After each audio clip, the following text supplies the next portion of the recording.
कशी कशी थंडी आहे, कशी कशी थंडी आहे, गुलाबी गुलाबी थंडी आहे ना. चला आपल्याकडे खूप दिवसापासून एक आई येतात, त्यांनी आमच्या गावाला शिबिर सुद्धा लावलं आपल्यासाठी. त्यांना आपण बोलवूया. वेलकम आई.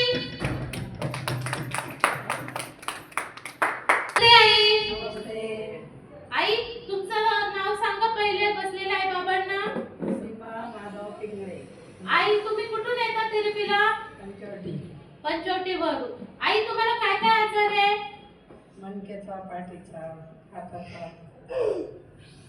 घशाची पण खरखर होती, कमी झाली. आई तुम्ही थेरपीला येऊन किती दिवस झाले?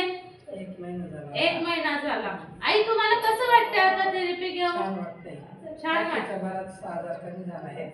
ओके. आई आई तुम्ही 777 मॅटची थेरपी घेतली का? हो घेतली. काय वाटलं तुम्हाला? खूप छान वाटलं.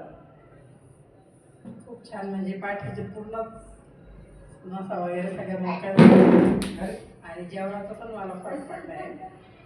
झोप पण येते आता व्यवस्थित. सारखं या कानी त्या कानी नाही लागायचं, आणखी दुखायचे. आता झोप व्यवस्थित येते एकदम. आई बसलेल्या आई बाबांना काय सांगू इच्छिता?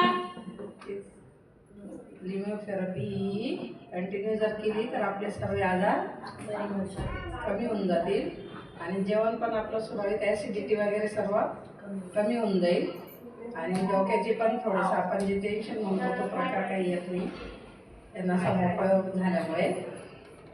डोक्याची पण आपल्याला अशी शांत झोप लागते.